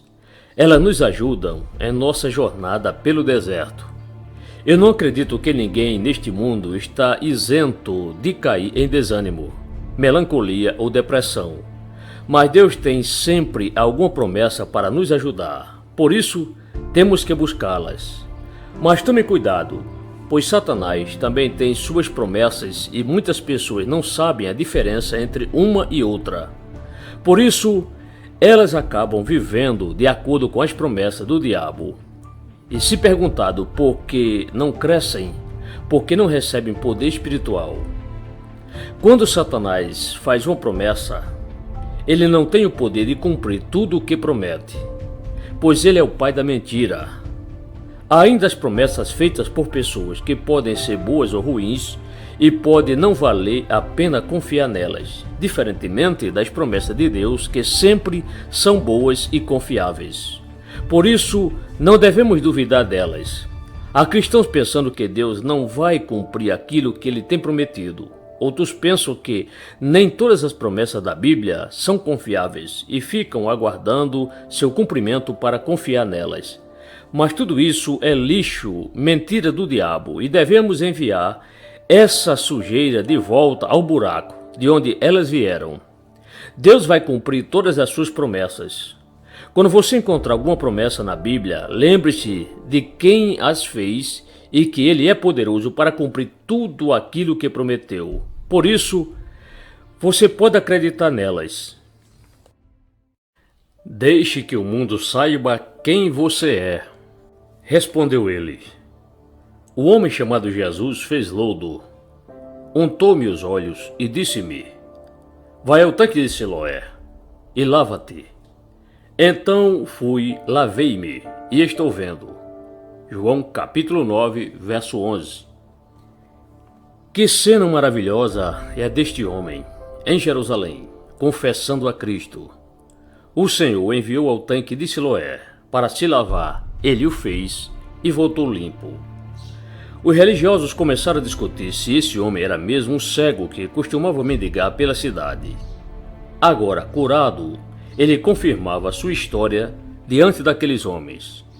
Ele não tinha grande prestígio para aqueles homens, apenas contava sua história e falava das coisas que testemunhou quando Jesus falou com ele. Naquele tempo, não era muito seguro confessar Jesus Cristo publicamente, porém ele o fez mesmo assim. Hoje, não temos vigor para confessá-lo quando temos oportunidade. Mas devemos fazer o mesmo que aquele homem fez. Devemos ser testemunha de Cristo, pois ele nos deixou aqui para confessá-lo diante dessa era tenebrosa. Se o fizermos, ele estará ao nosso lado e nos ajudará. Algumas pessoas dizem que temos que nos afastar do mundo, porém, se amamos Jesus, não devemos nos afastar do mundo, apenas afastar o mundo de dentro de nós. No versículo 34, encontramos que os fariseus expulsaram o homem que havia sido cego. Quando Jesus ouviu falar do ocorrido, ele foi encontrá-lo. E lá estava ele, sozinho, esperando pelo Salvador. Ele não poderia estar em nenhum lugar melhor. Ao expulsá-lo, eles o lançaram nos braços do Salvador. É bom quando o nosso testemunho de Jesus Cristo é tão claro que o mundo nos rejeita. Lembre-se que o mundo não pode nos separar do Mestre. Por isso, confessemos Jesus Cristo a tempo e fora de tempo, sem dar nenhum som incerto. Deixe que o mundo saiba que você está ao lado do Senhor. O perigo de viver no pecado. Pois qualquer que guarda toda a lei, mas tropece em um só ponto, se torna culpado de todos. Tiago capítulo 2, verso 10. Às vezes ouço pessoas pedindo a Deus para serem preservadas de certos pecados, esquecendo-se do risco que elas correm de cometer outros. Se alguém quebra voluntariamente um dos mandamentos, será fácil quebrar os demais. Cristo veio ao mundo e mostrou que os mandamentos vão além da mera letra, e que ninguém nesse mundo pode dizer que é capaz de cumpri-la por sua própria força. Como uma criança disse quando reprovada por sua mãe, que dizia que ela deveria fazer o que era certo. Como posso fazer o certo quando não há certo em mim? Isso nos faz lembrar de Romanos capítulo 3, verso 23, onde lemos: pois todos pecaram e carecem da glória de Deus. Sabemos pelas Escrituras que não há nenhum justo, nenhum sequer. Capítulo 3, verso 10. Mas isso não significa que todos sejam igualmente culpados de graves violações dos mandamentos. É necessária uma certa dose de coragem imprudente para violar abertamente uma lei humana ou divina. Mas não é fácil quebrá-las, como disse a criança. É possível quebrar um vaso caro com tanta precisão que não pode ser notado pelo observador.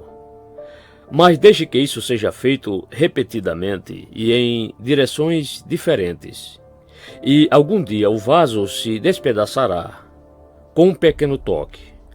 Quando ouvimos falar de alguém que tem boa reputação e vida consistente, mas que de repente cai em algum pecado vergonhoso, ficamos perplexos. Se pudéssemos saber tudo sobre ela, descobriríamos que sua queda não foi repentina, que ele vinha escorregando lentamente há vários anos. Iríamos encontrá-lo quebrando vários mandamentos. Sua exposição é apenas a queda do vaso, que o fez em pedaços. A unção do Espírito Santo. Tendo eles orado, tremeu o lugar onde estavam reunidos. Todos ficaram cheios do Espírito Santo e, com intrepidez, anunciavam a palavra de Deus. Atos capítulo 4, verso 31. Nessa passagem, descobrimos que o Espírito Santo veio uma segunda vez após Atos 2, de modo que a terra foi sacudida e eles foram cheios com o poder do alto. O fato é que somos vasos com rachaduras e temos que nos manter debaixo da fonte o tempo todo para nos mantermos cheios de Cristo, sendo restabelecidos constantemente. Eu acredito que um erro que muitos de nós estamos cometendo hoje é de estarmos tentando fazer a obra de Deus com a graça que Deus nos deu há 10 anos. Dizemos que, se for necessário, prosseguiremos com a mesma graça até o fim. Mas o que precisamos verdadeiramente é de um novo derramar, uma nova unção e um novo poder. E se os buscarmos de todo o coração, receberemos o que pedimos. Os primeiros cristãos foram ensinados a buscar esse poder. Filipe foi a Samaria e chegaram notícias em Jerusalém de que uma grande obra estava sendo feita em Samaria e muitos conversos. Pedro e João foram para lá e impuseram as mãos sobre eles e todos receberam o poder do Espírito Santo. É isso que nós, cristãos, devemos buscar. O Espírito de Deus nos habilitando para o serviço, para que Deus possa nos usar poderosamente na edificação de sua igreja e assim aumentar a sua glória. Eu acredito que a igreja acabou por deixar isso de lado, perdendo esse tesouro em algum lugar, e por isso os cristãos estão sem poder. Muitas pessoas acham que, se elas trabalharem muito para Deus, terão mais poder. Mas isso está errado. Se elas fossem ungidas pelo Espírito de Deus, haveria grande poder, e muitos salvos seriam acrescentados à igreja. Ninguém é verdadeiramente ateu. Ele perguntou: quem és tu, Senhor? Atos capítulo 9, verso 5. Durante um culto na campanha evangelística de Edimburgo, na Escócia, um obreiro veio até mim e me disse que gostaria de expulsar um homem da reunião, que era conhecido ateu e zombador daquela cidade. Eu fui até onde o homem estava, sentei-me ao seu lado e perguntei gentilmente como ele estava. Ele sorriu e me disse: você diz que Deus responde às orações, mas eu não acredito em Deus. Experimente me fazer mudar de ideia. Eu perguntei se ele se ajoelharia comigo para orar, mas ele não quis. Então eu me ajoelhei ao seu lado e orei por ele. Na noite seguinte, ele estava lá novamente. Eu e outros irmãos oramos novamente por ele. Alguns meses depois, em outra cidade no norte da Escócia, eu estava pregando ao ar livre e vi aquele homem em pé, no meio da multidão. Quando terminei, fui até ele e perguntei como ele estava. Ele sorriu e me disse: ele disse que sua oração era falsa. Deus não a respondeu. Vai e conte para as pessoas que você as ilude com seus sermões. Vi que ele tinha o mesmo espírito de antes, mas eu tinha fé. Algum tempo depois, recebi uma carta de um amigo cristão em que ele dizia que o tal homem ateu fora até ele e lhe pediu oração, pois sentisse perturbado. Ele disse que não sabia qual era seu problema, mas que não tinha paz. No dia seguinte, ele foi ao escritório do meu amigo e disse que havia encontrado a Cristo. Eu ouvi dizer que, dos 30 obreiros de sua igreja, 10 ou 12 são seus antigos amigos ateus. Portanto, se você conhece pessoas infiéis e céticas, lembre-se de que pode vencer sua incredulidade com fé. Meu amigo, minha amiga, se você tem fé, tudo é possível para você. Você está pronto? Esta é a interpretação daquilo. Mene. Contou Deus o teu reino, e deu cabo dele. Tekel. Pesado foste na balança, e achado em falta. Pérez. Dividido foi o teu reino, e dado aos medos e aos persas. Naquela mesma noite, foi morto Belsazar, rei dos caldeus. Daniel, capítulo 5, versos 26 a 28 e 30. É o cúmulo da loucura virar as costas para o evangelho e correr o risco de ser chamado por Deus para o julgamento sem a justificação em Cristo. Por isso, hoje é dia de aceitar a salvação, para que Ele esteja conosco desde agora e para sempre. Se acharmos que não estamos prontos para nos entregar a Deus e nos afastarmos dele, dizendo que precisamos de um pouco mais de tempo para nos preparar, para rever algum assunto em nossa consciência, é importante nos lembrarmos de que temos apenas o tempo presente e não sabemos se teremos o amanhã. Belsazar foi cortado da terra de repente. Ele não teria acreditado se alguém tivesse dito a ele que aquela seria sua última noite, que ele não veria mais a luz do sol. Aquele banquete pecaminoso não terminou como ele esperava. Enquanto essa decisão for adiada em sua vida, você estará em perigo. Se não entrarmos no reino dos céus, pelo caminho definido por Deus, não poderemos entrar de jeito algum. Devemos aceitar a Cristo como nosso Salvador, ou nunca estaremos aptos a sermos pesados na balança de Deus. Você o tem em sua vida? Você permanecerá como está e será achado em falta, ou receberá Cristo e estará pronto para o juízo final? Como lemos em 1 João capítulo 5, versos 11 e 12. E o testemunho é este, que Deus nos deu a vida eterna, e esta vida está no seu Filho. Aquele que tem o Filho tem a vida. Aquele que não tem o Filho de Deus não tem a vida. 1 João capítulo 5, versos 11 e 12. Que Deus abra seu coração para receber seu Filho hoje. Misericórdia e graça. Ora, o Deus de toda graça, que em Cristo vos chamou à sua eterna glória, depois de terdes sofrido por um pouco, Ele mesmo vos há de aperfeiçoar, firmar, fortificar e fundamentar. 1 Pedro capítulo 5, verso 10. Quando as nações ao redor do Egito foram para lá para comprar alimento, o rei do Egito os enviava a José, pois ele havia colocado tudo nas mãos de José. Da mesma forma, o Rei do Céu colocou tudo nas mãos de Cristo. Por isso, se você precisa de misericórdia, você deve ir a Cristo, porque Ele se deleita na misericórdia. E não há homem ou mulher na face da terra que realmente deseje misericórdia, e não a possa encontrar. É por isso que Pedro chama de Deus de toda graça. Os homens falam sobre graça, mas o fato é que não sabemos muito sobre ela. Se eu fosse a um banco e conseguisse alguém para ser meu avalista, poderia conseguir, talvez, uma boa quantidade de dinheiro emprestada por algum tempo, mas eu teria que pagar por ele. O banco lhe dá o que você estava precisando, mas faz você pagar tudo o que pegou com juros, de acordo com o tempo em que você ficou o recurso. E se você não tiver o dinheiro para devolver, eles venderão tudo o que você tem para quitar sua dívida. Eles chamam isso de dar. Eles não sabem absolutamente nada sobre a graça. Se eles soubessem o que a graça significa, não dariam apenas o capital solicitado, mas não cobrariam nada pelo que você precisou deles. Isso é graça. Acho que a razão pela qual as pessoas sabem tão pouco sobre a graça é que elas estão medindo Deus por suas próprias regras. Amamos alguém enquanto essa pessoa for digna de nosso amor. Quando ela não for mais, nós a rejeitamos. Não é assim com o Deus de toda a graça.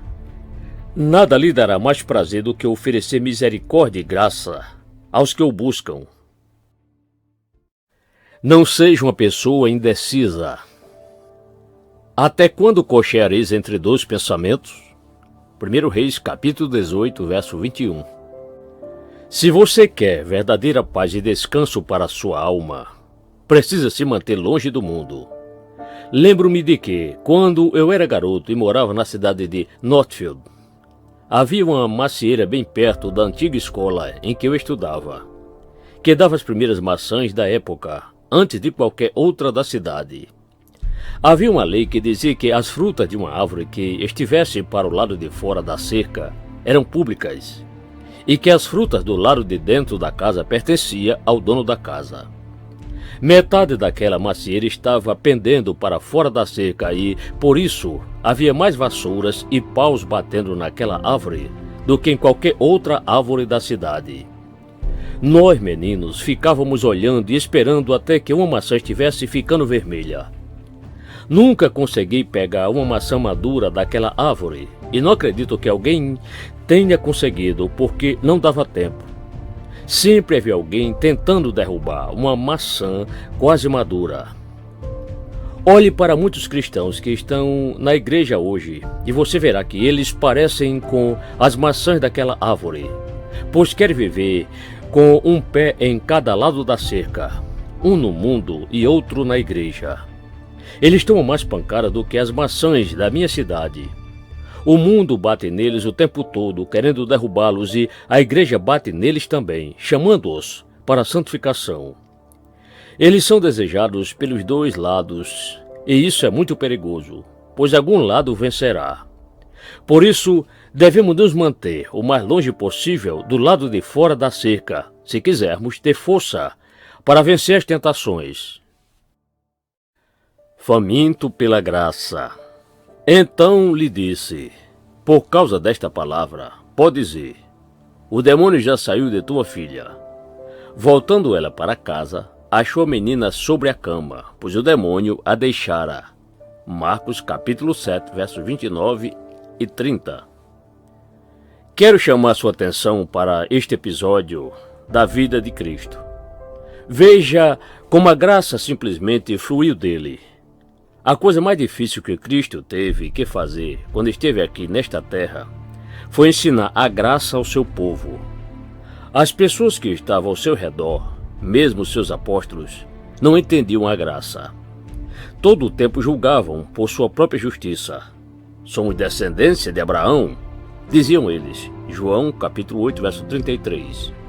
Os judeus acreditavam que eram melhores do que as nações ao redor deles e chamavam as pessoas de cães gentios. Por isso, Cristo quis ensinar-lhes uma lição sobre a graça. Ela foi até Jesus porque sua filha estava possessa de um espírito imundo. Talvez algum de vocês tenham filhos possuídos por espíritos maus, filhos que estão entristecendo seu coração e trazendo ruína para seu lar e amargura em sua vida. Bem, esta mulher tinha uma filha que estava sendo dolorosamente atormentada, e ela se voltou para Cristo. Ela não era israelita e Cristo estava buscando as ovelhas perdidas da casa de Israel. Deus o enviou primeiro aos judeus, mas isso não impediu de que a graça fluísse. A mulher teve fé e clamou, pedindo que o Senhor a ajudasse. O Senhor sabia tudo sobre ela, mas queria ensinar uma lição aos judeus que o ouviam. Os discípulos tentaram mandá-la embora, mas ela estava tão terrivelmente decidida que continuou clamando ali mesmo. Ela estava faminta por algo. Eu espero que alguém hoje também esteja faminto por algo de Deus. Você receberá se estiver verdadeiramente com fome e sede. Jesus se fez pobre para nos tornar ricos. Antes, a si mesmo se esvaziou, assumindo a forma de servo, tornando-se em semelhança de homens, e, reconhecido em figura humana, a si mesmo se humilhou, tornando-se obediente até a morte, e morte de cruz. Filipenses capítulo 2, versos 7 e 8. Quando Jesus estava nessa terra, ele andou de aldeia em aldeia, de cidade em cidade, anunciando o evangelho do reino de Deus e, em muitos lugares, ele não foi bem recebido. Até hoje, seu evangelho é proclamado por todos os cantos da terra. Pessoas atravessaram mares e desertos proclamando o evangelho de Cristo Jesus, e ainda há muitos que não o querem receber. No momento em que começamos a pregar sobre o Filho de Deus, muitos ficam carrancudos, como se tivéssemos dado a eles uma sentença de morte. Como o diabo tem enganado esse mundo, como as pessoas estão cegas sob o poder do Deus deste século. Jesus Cristo não veio para nos derrubar, mas para nos levantar. Ele não veio para tornar a vida difícil, mas para torná-la doce e bela. E quando as pessoas abrirem espaço no coração para o Filho de Deus, ele as iluminará. O coração que está triste e abatido ficará leve e feliz. Jesus que abençoou o mundo, ele era rico, mas se tornou pobre por você e por mim. Ele poderia ter vindo com toda a pompa e glória do céu. Ele poderia ter nascido em um palácio e comer com talheres de ouro, mas ele entrou no mundo em uma manjedoura, para que pudesse se identificar com os mais pobres e humildes. Ele deixou toda a honra e glória que tinha, desceu e provou da pobreza por você e por mim. Ainda assim o mundo torce o nariz e diz que não o quer e não o deseja. Mas nós clamamos para que eles sejam salvos pela graça daquele que os amou e morreu por eles. O tempo está terminando. Vinde a mim, todos que estáis cansados e sobrecarregados, e eu vos aliviarei. Mateus capítulo 11, verso 28. Quando o nosso bendito Mestre veio ao mundo, ele proclamou estas palavras. Quando os apóstolos começaram a trabalhar depois que Cristo subiu ao céu, eles continuaram a pregar: venham. Encontramos esse mesmo chamado no último capítulo do Apocalipse, onde lemos: aquele que tem sede, venha. Verso 17. A primeira vez que este chamado de Deus para vir a ele ocorre na Bíblia é em Gênesis capítulo 7, onde o Deus Todo-Poderoso é o próprio pregador, e ele chama Noé para fugir do julgamento que se aproximava da terra. Noé recebeu a notícia mais terrível que já veio do céu para a terra, mas Deus deu 120 anos de graça para que a humanidade se arrependesse. Existem muitos hoje que falam da mesma maneira sobre a arca que Deus providenciou para nossa salvação. O tempo da zombaria e do ridículo ainda não terminou. Muitos são mantidos fora do reino de Deus porque não suportam o ridículo de algum zombador que desfaz da Bíblia e de todos os seus preceitos divinos. Digo-lhes, meus amigos, que aquela tempestade que varreu a terra não havia durado nem 24 horas antes que as pessoas considerassem que a arca de Noé valia mais do que toda a riqueza do mundo. O tempo está chegando em que Jesus Cristo valerá mais do que 10.000 mundos como o nosso. Ele é a arca que Deus providenciou para nós. Então, amigos, vocês entrarão na arca ou morrerão fora dela? Precisamos resolver essa questão. As pessoas podem dizer que não acreditam nessas coisas, mas a verdade é que nossa vida é muito curta. É uma pequena fração de tempo diante das eras eternas. É apenas uma sombra, um vapor, e vamos embora. Pois bem, você vai morrer dentro ou fora da arca?